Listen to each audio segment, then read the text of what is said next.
नमस्ते viewers, welcome to शालूशाला। आज से हम पढ़ेंगे सेल बायोलॉजी, जिसमें हम सेल का इंट्रोडक्शन, सेल की कैरेक्टरिस्टिक्स एंड डिस्कवरी देखेंगे। तो चलिए शुरू करते हैं।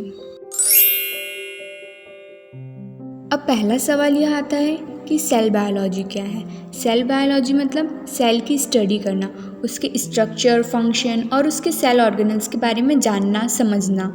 अब नेक्स्ट चीज़ है कि सेल क्या होता है। तो सेल जो है वो बेसिक फंडामेंटल यूनिट है लाइफ की। जैसे मान लीजिए अगर हम किसी भी ऑर्गेनिज्म को ब्रेक करते हैं सेलुलर लेवल तक, तब उसका जो फुल डिवीज़न करने के बाद में स्मॉलेस्ट इंडिपेंडेंट कंपोनेंट जो हमें मिलेगा वही सेल है।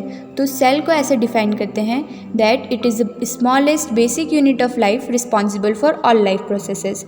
अब सेल जो है उसमें साइटोप्लाज्म नाम का फ्लूइड प्रेजेंट रहता है जो कि मेम्ब्रेन से बाउंड रहता है, और उसमें बायोमॉलिक्यूल्स जैसे प्रोटीन, न्यूक्लिक एसिड और लिपिड, इनसे बने हुए सेलुलर ऑर्गेनल्स प्रेजेंट रहते हैं जो साइटोप्लाज्म के अंदर सस्पेंडेड रहते हैं, जो कि एक फंक्शन प्रोवाइड करते हैं। इसलिए सेल स्ट्रक्चरल, फंक्शनल और बायोलॉजिकल यूनिट है। जितने भी हमारे लिविंग ऑर्गेनिज्म अर्थ पे प्रेजेंट है उनके लिए सेल जो है वो सबसे ज़्यादा बेसिक यूनिट है हमारे बॉडी के अंदर में, मतलब सबसे स्मॉलेस्ट यूनिट है। अब हम देखते हैं कि सेल की डिस्कवरी कैसे हुई थी।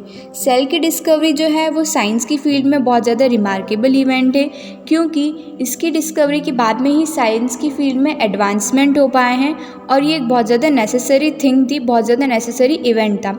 इससे हमें पता चला कि सेल ऑफ ऑर्गेनिज्म जो है वो सेल से बने हुए हैं, और उससे ही हमें पता चला कि उसके अंदर सेल ऑर्गेनल्स प्रेजेंट रहते हैं जो कि वेरियस लाइफ प्रोसेसेस में होने वाले फंक्शंस के लिए रिस्पॉन्सिबल है।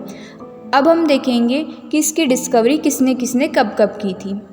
सबसे पहले 1665 में रॉबर्ट हुक ऐसे फर्स्ट बायोलॉजिस्ट बने जिन्होंने सेल की डिस्कवरी की थी। उन्होंने बॉटल कॉर्क का एक पीस लिया था और उसको कंपाउंड माइक्रोस्कोप में देखा था, जिसमें उन्होंने नोटिस किया था कि स्मॉल माइन्यूट स्ट्रक्चर्स प्रेजेंट थे जो कि स्मॉल रूम लाइक है। उन्होंने उसे नाम दिया था सेल, लेकिन उनके माइक्रोस्कोप में लिमिटेड मैग्नीफिकेशन होने के कारण वो डिटेल्ड स्ट्रक्चर की स्टडी नहीं कर पाए थे, इसलिए उन्होंने सेल्स को नॉन लिविंग एंटिटी बता दिया था।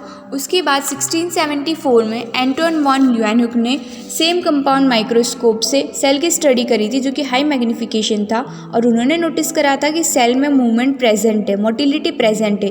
इसलिए ल्यूएनहुक ने ये कंक्लूड करा था कि जो माइक्रोस्कोपिक एंटिटीज़ हैं वो अलाइव है, मीन्स दे वर अलाइव, और उन्होंने उसे नेम दिया था एनिमाक्यूल्स। नेक्स्ट 1883 में रॉबर्ट ब्राउन ने न्यूक्लियस की डिस्कवरी करी थी। उन्होंने सेल के स्ट्रक्चर को डिटेल स्टडी करा था, और ये उन्होंने स्टडी करा था सेल्स ऑफ ऑर्किड में। अब हम देखेंगे सेल की कैरेक्टरिस्टिक्स जो कि बहुत ज़्यादा इंपॉर्टेंट रोल प्ले करती है सेल को जानने में। All living organism are made up of cell, चाहे वो यूनिसेलुलर ऑर्गेनिज्म हो चाहे वो मल्टीसेलुलर ऑर्गेनिज्म हो, यानी वो एक सेल से बना हो या दो से ज़्यादा सेल से बना हो। सारे ऑर्गेनिज्म जो रहते हैं वो सेल से बने होते हैं। सेल जो है वो हमारी बॉडी की बिल्डिंग ब्लॉक है, यानी कि जैसे एक बिल्डिंग में ब्रिक्स रहती है और ब्रिक्स मिलकर एक पूरी बिल्डिंग तैयार करती है, वैसे ही हमारी बॉडी की सेल्स है, बहुत सारी सेल्स मिलकर हमारी पूरी बॉडी को तैयार करती है। नेक्स्ट है सेल्स जो है वो रेप्लिकेट कर सकते हैं खुद से। जो पुरानी सेल रहती है वो नई सेल से ही बनती है, इसलिए सेल्स जो है वो सेल्फ रेप्लिकेशन शो करते हैं। नेक्स्ट इज सेल जो है वो हमारी बॉडी को सपोर्ट प्रोवाइड करते हैं, एक स्ट्रक्चर प्रोवाइड करते हैं, एक स्टेबिलिटी प्रोवाइड करते हैं। सेल्स जो रहते हैं वो फूड को एनर्जी में कन्वर्ट करते हैं, और हमारी जितनी भी लाइफ प्रोसेसेस रहती है उनके लिए इम्पॉर्टेंट रहते हैं, क्योंकि वो मेटाबॉलिज्म में भी हेल्प करते हैं। नेक्स्ट इज सेल जो रहता है उसका कॉम्प्लेक्स स्ट्रक्चर रहता है, यानी कि उसके स्ट्रक्चर में बहुत सारे ऑर्गेनल्स प्रेजेंट रहते हैं जो कि हमारी लाइफ में जो भी लाइफ फंक्शंस होते हैं उसके लिए इम्पॉर्टेंट रहते हैं। नेक्स्ट है सेल जो रहता है उसकी साइज़ और शेप डिफरेंट रहता है। सेल की जो साइज़ रहती है वो 0.001 mm से 150 mm तक वेरी करती है। जो स्मॉलेस्ट सेल की साइज़ है वो है माइकोप्लाज्मा। उसके बाद में सेल जो रहता है उसका लोवेस्ट लेवल ऑफ ऑर्गेनाइजेशन रहता है, यानी कि हर लिविंग ऑर्गेनिज्म में सेल जो रहता है वो लोवेस्ट लेवल पर रहेगा।